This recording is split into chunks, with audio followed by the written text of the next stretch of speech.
इस करम का करो शुक्र कैसे अदा। बरदरान मिल्लत इस्लामी अस्सलामु अलैकुम व रहमतुल्लाहि व बरकातुहू।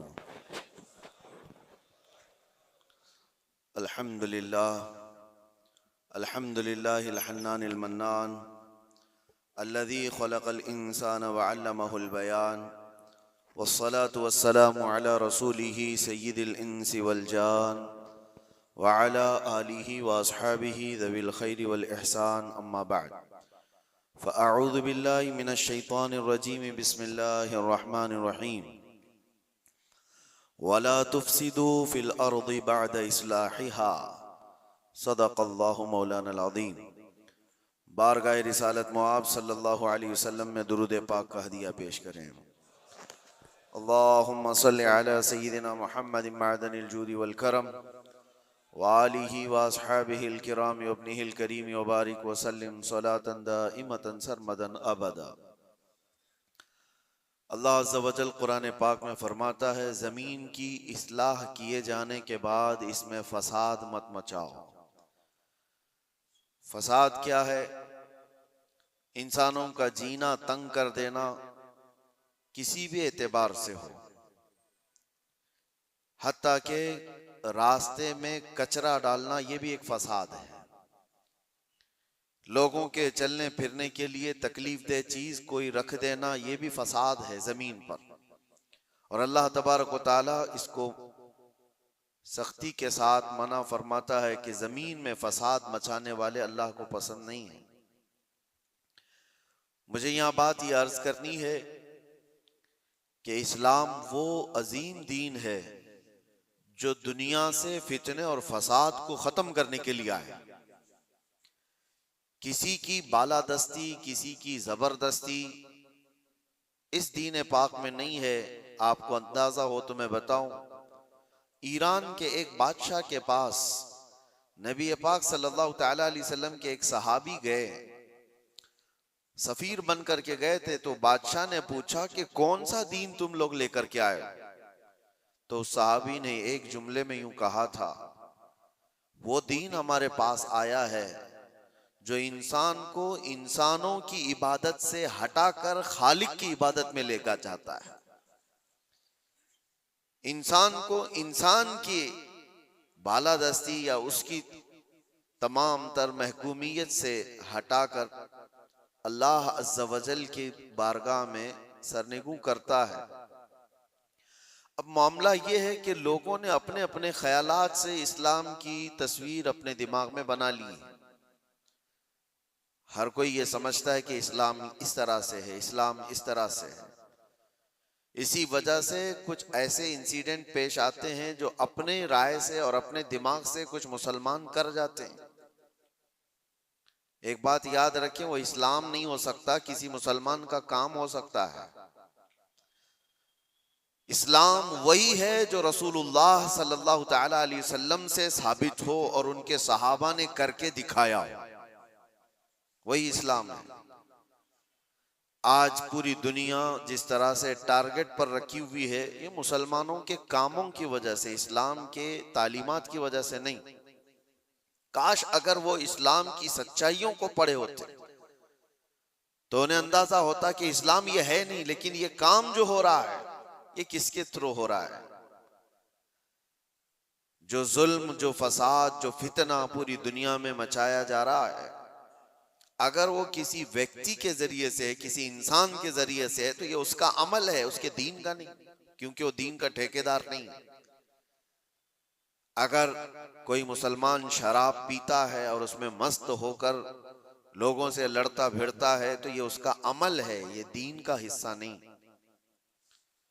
अगर कोई ताश के पत्तों पर बैठा पूरी पूरी रात गुजारता है, तो ये उसकी बदकिरदारी है, उसके बद अखलाक है, इस्लाम का ये हिस्सा नहीं, इस्लाम ने उसे दिया ही नहीं है। कोई नौजवान आवारा बिगड़ा हुआ लड़कियों की तरफ गलत नजरें मारता है और पाकबाज खवातीन की जिंदगी के लिए वो दुश्वार बन गया है, तो वो शैतान है, वो इस्लामी हिस्सा नहीं है। इस्लाम की तालीमात में ये नहीं है। रब तबारक व तआला ने जो दीन हमें अता फरमाया रसूलुल्लाह सल्लल्लाहु अलैहि वसल्लम के जरिए से, वो इतना पाक है, इतना पाक है कि इस पूरी कायनात में इस्लाम आया ही है फितना और फसाद और हर बुराई को खत्म करने के लिए। क्या वजह है कि जिस दौर में इस्लाम की तबलीग और इशाअत हो रही है मक्का मुकर्रमा में, कौन से लोग थे हुजूर पाक सल्लल्लाहु अलैहि वसल्लम के मुखातब? वहां पर कौन लोग थे? वही लोग तो थे जो शराब नोशी में फख्र करते थे, जुआबाजी उनका शियार था, औरतों को बाजारों में लाकर नीलाम कर देते थे, बच्चियां पैदा हो तो गर्दन मरोड़ कर दफन कर देते थे।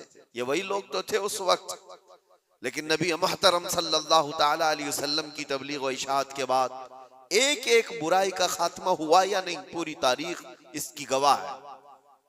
एक एक बुराई खत्म होती चली गई। जिस मक्का में पैदा होने वाली बच्ची का गला घोंट करके दफन कर दिया जाता था, उसी मक्का से मेरे आका ऐलान फरमा रहे हैं औरतों के हुकूक के मुताल्लिक कि औरत अगर तुम्हारी एक बेटी हो, उसकी परवरिश करके तुमने सही जगह उसको शादी करके दे दिया, तो हुजूर फरमाते मेरी शफाअत उस पर वाजिब है, मैं उसे जन्नत में ले जाने की जमानत देता हूं। बेटी का हक ये बताया उसी मक्का मुकर्रमा में जहां लोग अपनी माँ और अपनी बहनों को बाजारों में नीलाम कर देते, मेरे आका सल्लल्लाहु अलैहि वसल्लम ने इस बुराई का खात्मा फरमाया। इरशाद क्या फरमाया कि अल जन्नतु तहत अक़दामिल उम्महात। तुम क्या समझते हो औरतें बाजारों की जीनत हैं?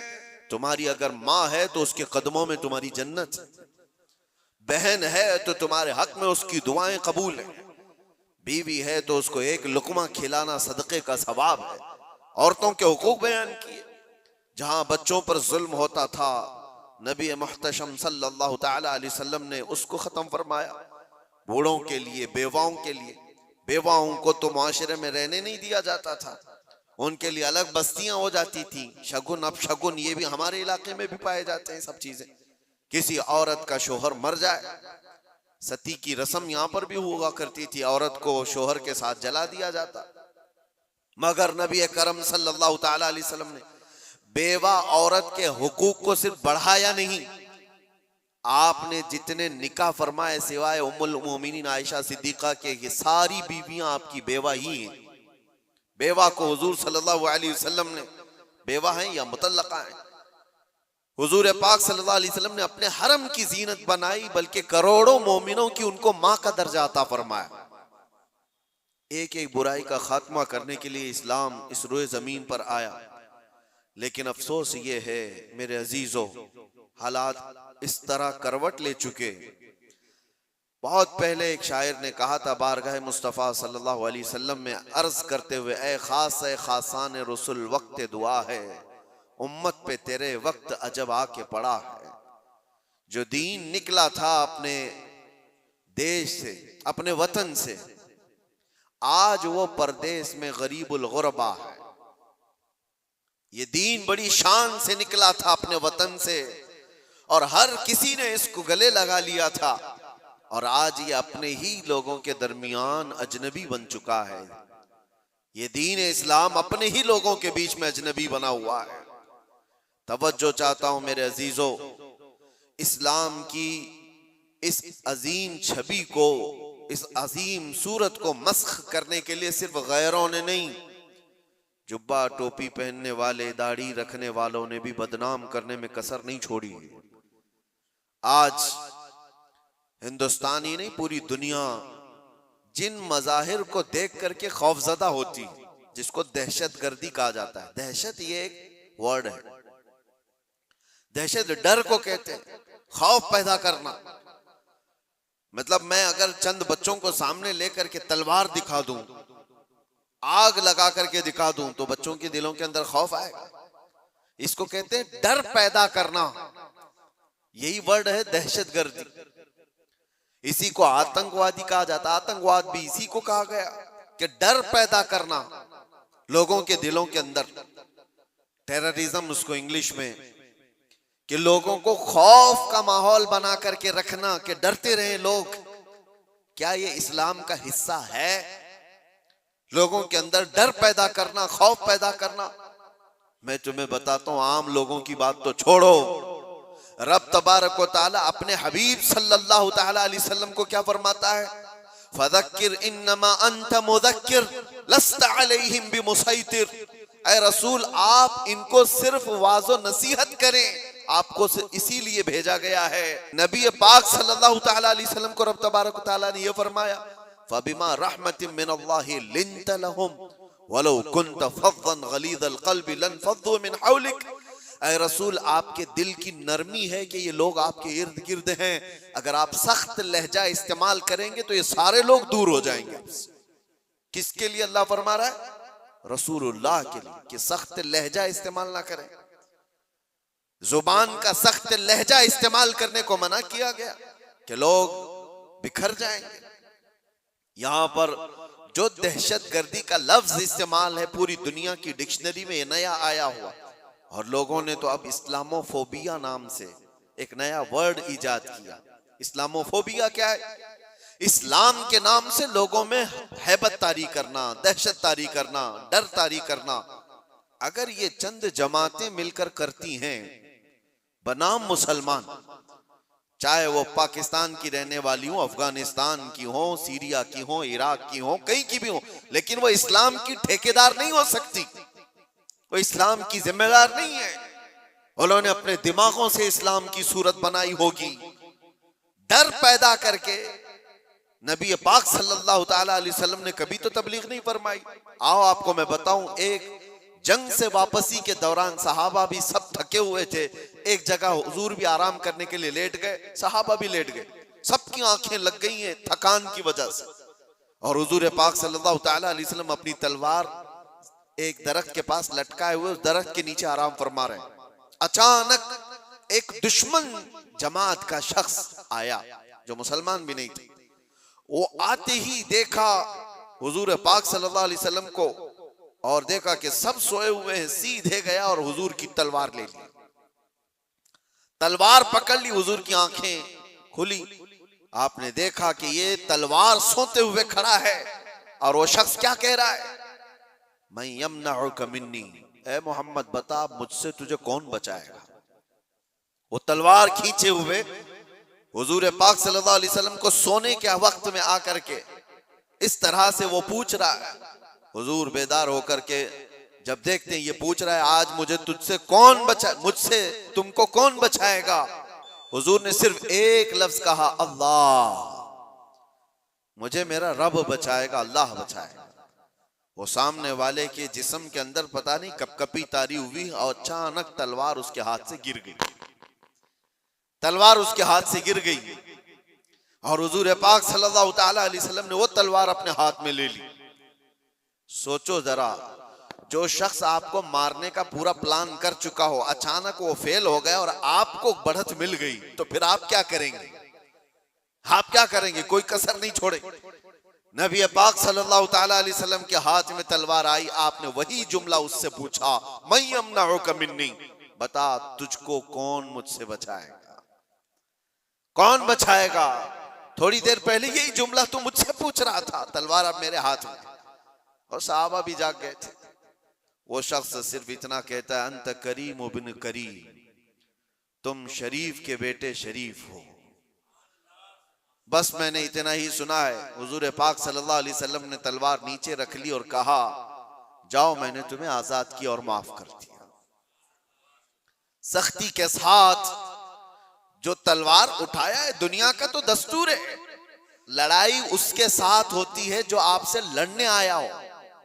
अपने डिफेंस में आदमी लड़ता है, लेकिन यहां मेरे मुस्तफा सल्लल्लाहु अलैहि वसल्लम ने उसको दरगुजर किया जो आप पर तलवार उठाया हुआ था।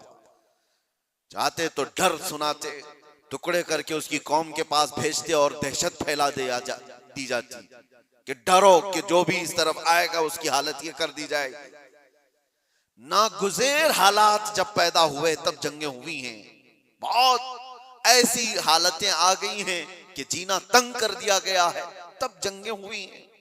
वरना तो इस्लाम का दस्तूर ये है। मेरे आका सल्लल्लाहु अलैहि वसल्लम ने फरमाया, ला ततमन्नौ लिक़ा अदुविकुम, तुम दुश्मन से लड़ने और भिड़ने की तमन्ना भी मत करो। जंग की तमन्ना करना भी जायज नहीं। हुजूर पाक ने फरमाया, हाँ ऐसी सूरत पैदा हो गई तुम्हारे ऊपर, तब वो जंग के नागुज़ेर हालात में कहा गया। लेकिन आज जो हालात पेश आए हैं, आप अंदाजा कर सकते हैं। दहशत का लफ्ज हमारे साथ जो जोड़ा गया है, आतंक का लफ्ज या टेरर का लफ्ज जो जोड़ा गया है, चंद लोगों के अमाल हो सकते हैं, ये इस्लाम का हिस्सा नहीं हो सकता। जिस तरह से अभी हमारे मुल्क में दिल्ली में जो ब्लास्ट हुआ, किन लोगों ने किया? शुरुआती तहकीकात में जो नाम पेश किए जा रहे हैं मुसलमानों के नाम। कौन से मुसलमान हैं ये लोग? क्या चाहते थे? और इससे हासिल किसका फायदा हुआ? मुझे कोई भी सेंस रखने वाला मुसलमान हो, कोई भी बताए। ये बात इसलिए मैं अर्ज कर रहा हूं कि आज बहुत सारे नौजवान जज्बाती हो गए और कुछ लोगों की वजह से, यानी कुफार और मुशरिकीन की तकालीफ की वजह से वो सोचते हैं ऐसे कदम उठा लेना चाहिए। मैं उनसे कहता हूं, एक बात याद रखना, एक्सट्रीमिज्म, शिद्दत पसंदी दूसरी शिद्दत पसंदी को जन्म देती है। ऐसा नहीं कि तुम तशद्दुद करोगे तो सामने वाला तशद्दुद नहीं करेगा। तुम एक करोगे, सामने दो करने वाले होंगे। तुम दो करोगे, चार की शिद्दत और हो जाएगी। ये हल नहीं है दुनिया में। जिन नौजवानों ने ये रास्ता इख्तियार किया, अगर मेरी बात वो सुनते हैं तो तवज्जो चाहता हूं, किसका भला किया है इन जमातों ने? इस तरह के कत्ल और गारत से, इस तरह के ब्लास्ट से किसका भला किया है? उम्मत का, इस्लाम का, मुसलमानों का, मुल्क का, किसका? किसी का नहीं। ना हक रास्ते में चलने वालों की जानों को लेना। कुरान कहता है, मन कतल नफ्सन बिगैरि नफ्सिन औ फसादिन फिल अर्द फकअन्नमा कतल अन्नास जमीआ। जिसने ना हक एक जान को कत्ल किया है, उसने पूरी इंसानियत को कत्ल किया। छठे पारे में रब ताला फरमाता है, उसने पूरी दुनिया का कत्ल किया है। लोग क्या समझते हैं, ये ब्लास्ट कर लेना, किसी भी इलाके में जाकर के बारूद से उड़ा दिया जाना, इसको जिहाद से ताबीर करते हो? जिहाद की वो जो आला और पाकीज़ा सूरत है उसको मस्ख करते हैं, उसको लोगों के दरमियान बुरी शक्ल पेश करने के लिए। मैंने तो कभी आज तक ये महसूस भी नहीं किया। इराक के भी बहुत सारे सफर किए। चंद सालों पहले पूरी दुनिया में ISIS ने अपनी दहशत पैदा करके रखी थी। क्या थी ये जमात? कभी भी करीब से देखने वाला और पढ़ने वाला समझ सकता था, इस्लाम की बूबास भी इन्हें नहीं लगी। जो 12 साल की 13 साल की लड़कियों को इराक की मंडियों में ले जाकर के बेचते हो, छोटी लड़कियों को, वहां के हालात हमें पता है, और उनकी तरबियत ऐसे करना, पूरा पेट्रोल की चोरी करना, दुनिया में बेचना, और ये कत्ल गारत और ये जो फसाद मचाया था, इस फसाद का नाम इस्लाम हो ही नहीं सकता। और इसीलिए मैंने सबसे पहले आयत क्या पढ़ी, वला तुफसिदू फिल अर्दि बअद इस्लाहिहा। रब ताला फरमाता है, इस पूरी जमीन पर कहीं फसाद मत मचाओ इसकी इस्लाह किए जाने के बाद। अरे मियां, यहां कचरा डालने की इजाजत नहीं है, तुम खून बहाने की बात करते हो। हाँ, मोहम्मद अरबी सल्लल्लाहु तआला अलैहि वसल्लम का वफादार जो होगा, अरे शेर तो मैदानों में लड़े जाते हैं, मुकाबला होगा तो मैदानों में मुकाबला होता है।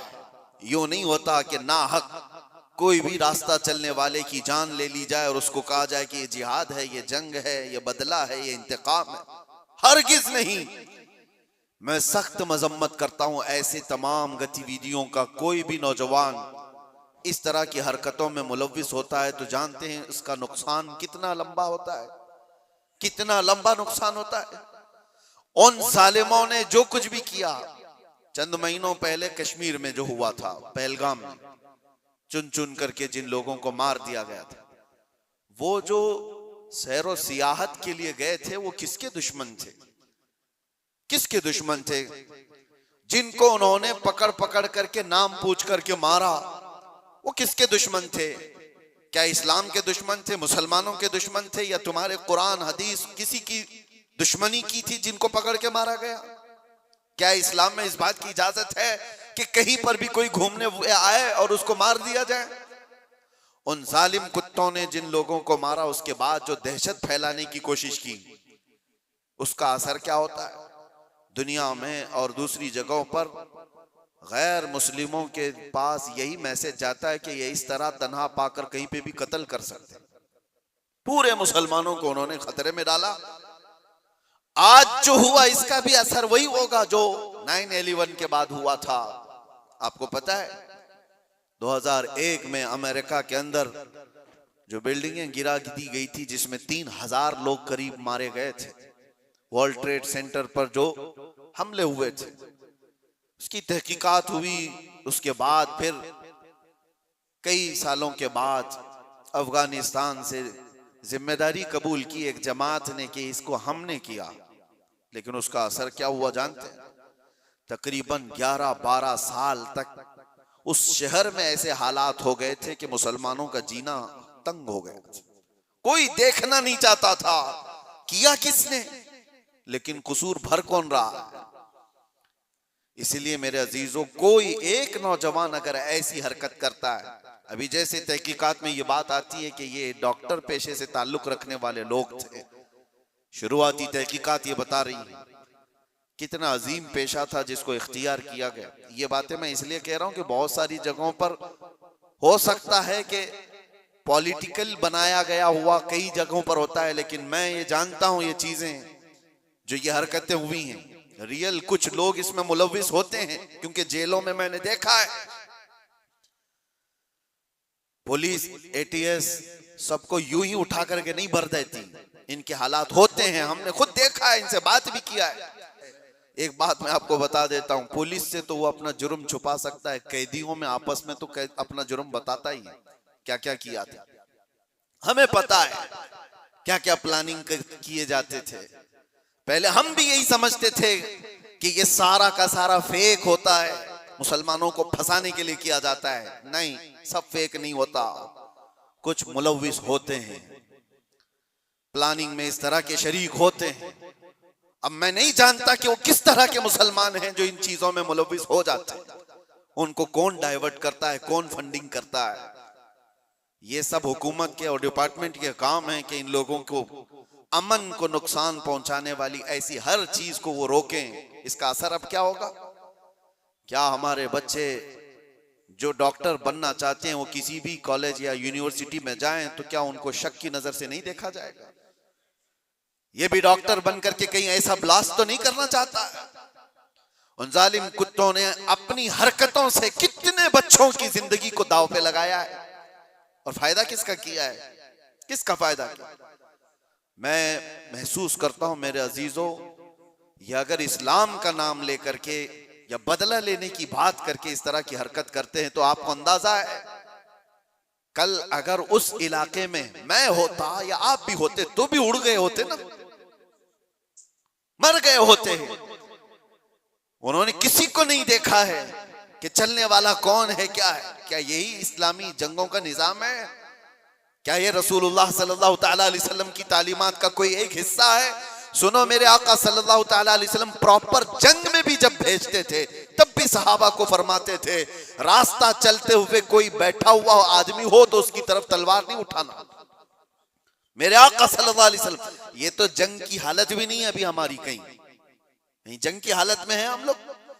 जंग की हालत में नहीं, प्रॉपर जंग जहां हो रही होती वहां के लिए भी मेरे आका फरमाते कि वहां के बूढ़ों के साथ कोई बदतमीजी ना हो, औरतों के साथ लड़ाई ना हो, हामिला औरत है तो उसको छुआ ना जाए, उनको कैदी नहीं बनाया जाए। और ये तो छोड़े, नबी पाक सल्लल्लाहु अलैहि वसल्लम अपने सहाबा को जब भेजते तो ये भी तालीम देते कि जिस इलाके में जा रहे हो उनकी जो भी इबादत गाह है, इबादत गाह को तोड़ फोड़ नहीं करोगे, वहां के दरख्तों के पत्ते नहीं उखाड़ोगे, जो तुमको मारने की कोशिश किया उसके साथ तुम्हारी लड़ाई होगी। ये निजाम था। और यहां बैठे बैठे किसी को उड़ा देना, इस्लाम से कोई, मेरी इन बातों को कुछ लोगों तक मुझे पता है पहुंचती होंगी और वो शिद्दत पसंदी में कहते हैं कि शायद ये भी यहाँ की मसलहत पसंदी और हिकमत पसंदी के एतबार से बात कर रहे होंगे। हमको ये सारी मसलहत पसंदी की जरूरत भी नहीं, हम किसी की जी हुजूरी करने के लिए बात नहीं कर रहे हैं। हम बात इसलिए कर रहे हैं कि मेरे दीन पर जब कभी धब्बा लगने की सूरत आए तो हम चीख करके बोलेंगे, चाहे वो हमारे अंदर मौजूद कोई मुनाफिक हो उसको भी पकड़ करके हम बेनकाब करेंगे कि इसका ताल्लुक मेरे मुस्तफा की जात से हो ही नहीं सकता। इसलिए हमें बोलना जरूरी है, चाहे वो इस्लामी नाम से कोई मुल्क भी हो, पाकिस्तान, अफगानिस्तान, इराक, शाम, कहीं पर भी पनपने वाले, हम सबसे पहले टटोल करके देखेंगे। तुम्हारे चेहरे को देखकर, तुम्हारी दाढ़ी को देखकर, तुम्हारे जुब्बे कुब्बे को देखकर, तुम्हारे निजाम हुकूमत को देखकर हम ये नहीं समझ लेंगे कि ये खलीफा आ गया है, ये इस्लाम का बोलबाला आ गया है। सबसे पहले हम टटोल करके देखेंगे कि इसकी सीरत सिद्दीक़ अकबर से मिलती है या नहीं, फारूक आजम से मिलती है या नहीं, उस्मान और अली से मिलती है या नहीं, इसकी तालीमात में मेरे मुस्तफा का इश्क झलकता है या नहीं। अगर नहीं झलकता हम अपनी ठोकर पर उसको रखते हैं, चाहे वो कितनी ऊंची पगड़ी पहनता हो। हाँ, अगर मेरे मुस्तफा का वफादार है तो किसान का बच्चा भी हो तो हमारे सर का ताज। मेरे अजीजों, बस मैं ये बात इसलिए अर्ज कर रहा हूं कि लोगों ने जो शक्ल बिगाड़ने के लिए कोशिशें की हैं, आप सबकी भी जिम्मेदारी है। आप जानते हो, मैंने कैद की हालत में देखा था कुछ वो लोग जो सिर्फ और सिर्फ सोशल मीडिया पर ऐसे एक्टिव थे कि उनको सारी खबरें मालूम थी, कहां क्या क्या हो रहा है। मतलब दूसरे मुल्कों में जो ये टेरर एक्टिविटीज हो रही हैं, सारी चीजें, और वो बंद भी हैं, कैद भी हैं, बहुत सारे ऐसी सारी चीजें मैंने देखा। तो इन चीजों में तुम्हें किसने हुक्म दिया है? अल्लाह ने, रसूलुल्लाह ने, कि तुम ये सारी चीजें करते रहो। नौजवानों, सोशल मीडिया तुम्हारे हाथ में है तो इसका इस्तेमाल भी सही अंदाज से करो, सही तरीकों से करो। जबरदस्ती ऐसे स्टेटस लगाना जो किसी दूसरे के अंदर दहशत पैदा करे, डर का माहौल पैदा करे, हराम है। एक स्टेटस की बात कर रहा हूं। तुम अगर अपनी जात से लोगों को डराते हो तो ये हराम काम कर रहे हो। वजह यह है कि लोग सिर्फ और सिर्फ तुमसे नहीं डरेंगे, पूरे इस्लाम से वो डरने लग जाएंगे, वो मोहम्मद अरबी सल्लल्लाहु तआला अलैहि वसल्लम की तालीमात से डरने लग जाएंगे। माहौल तो ये पैदा करो कि लोगों ने प्रोपेगेंडा फैलाया था मदीने में, कुफार और मुशरिकीन ने, कि मुसलमान ऐसे होते हैं, वैसे होते हैं। एक औरत आई अबू बकर सिद्दीक रज़ियल्लाहु तआला अन्हु के पास, यहूदी औरत, कहा मुझे बहुत डर लगता है। डर किसने पैदा किया था? मुसलमानों ने नहीं, कुफार और मुशरिकीन ने प्रोपेगेंडा फैलाया था। यहूदी और डर के मारे आई सिद्दीक अकबर के पास, कहती है मुझे मदीने में नहीं रहना, यमन जाना है मेरे रिश्तेदारों के पास, मुझे अमन के साथ भेज दिया जाए। हजरत अबू बकर सिद्दीक ने एक ऊंटनी मंगवाई, 2 जवान सहाबा को बुलाया और कहा इस खातून को सही सलामत यमन तक पहुंचा के आओ। औरत बैठ गई, वो सोचती रही ये 2 नौजवानों को मेरे साथ कर दिया गया, पता नहीं रास्ते में ये क्या कर डाले। अल्लाहु अकबर, तारीख बताती है वो 2 नौजवान सहाबी चलते रहे, वो खातून बैठी रही। जब जब कोई चौकी आती लोग पूछते कौन है, कहां से है, क्या है, वो नौजवान सिर्फ इतना ही कहते सिद्दीक अकबर की मेहमान है, यमन जा रहे हैं और हम सफीर हैं और इनकी हिफाजत के लिए चल रहे हैं। पूरे यमन तक का रास्ता तय हो गया। वो खातून कहती एक नौजवान भी मेरी तरफ निगाह उठाकर नहीं देखा। सही सलामत पहुंचने के बाद वो खातून अपने रिश्तेदारों को जमा करती है और कहती है मैं तो डर के मारे मदीने से भाग कर आई थी, मुझे खबरें इसी फैलाई गई थी, मुझे डर था, एक दहशत का माहौल था, मैं अपने रिश्तेदारों में आई थी, लेकिन सबसे मैं ये ऐलान करती हूं कि मैं वापस मदीने जा रही हूं, इसलिए कि उससे ज्यादा अमन मुझे और कहीं नहीं लगता जो मेरी इज्जत की हिफाजत करे। ये माहौल पैदा करो नौजवानों, माहौल तो ये पैदा करो कि लोग तुम्हारा इस्तकबाल करें। आज लोग तुम्हें अपने मोहल्ले में घर देने से डरे नहीं कि इनको घर देंगे तो पता नहीं ये क्या कर डालेगा, गंदगी कर डालेगा, घूर घूर करके लोगों को परेशान कर डालेगा। ये तो दहशत पैदा करने वाला माहौल है। क्यों नहीं दिया जाता? डर का माहौल पैदा करने की बजाय अमन का माहौल ऐसा पैदा करें, मोहब्बत का माहौल ऐसा पैदा करो कि लोग तुम्हारा इस्तकबाल करें। आपको पता है 19 साल के मोहम्मद बिन कासिम को हिंदुस्तान में जब वो पहले कदम रखा था, अपने इलाके के इलाके दिए थे, और कहा था, ऐ नौजवान तू अपनी हुकूमत चला, हम तेरे पीछे चलने को तैयार हैं। अखलाक देखा था, किरदार देखा था, औरतों की हिफाजत करने वाले जवान को देखा था, तो दुनिया कदमों में थी। अखलाक वो पैदा करो, दहशत का माहौल नहीं, डर का माहौल नहीं। मैं सख्त तरीन जुमलों से मजम्मत करता हूं इस तरह के हमलों का। और जाहिर सी बात है, हम जिस मुल्क में रह रहे हैं मेरे अजीजों, दर्द हमें इस बात का भी होता है, हम अपने मुल्क में कचरा भी नहीं फेंकना चाहते, तो ना हक बिरादराने वतन चाहे वो कोई भी हो, उनकी जान लेने की इजाजत कैसे दी जा सकती? क्या ये मेरे मुल्क जहां मैं रह रहा हूं, आप रह रहे हैं, उसकी इज्जत पर खतरा नहीं है? उसकी हिफाजत, उसकी सिक्योरिटी पर खतरा नहीं है? और सिर्फ मुल्क में रहने वालों के अंदर दहशत नहीं पैदा हुई है, पूरी दुनिया में जहां ये मैसेज जाएगा, लोग जो आने वाले होंगे वो डर जाएंगे, पता नहीं इनके यहां ऐसे हालात।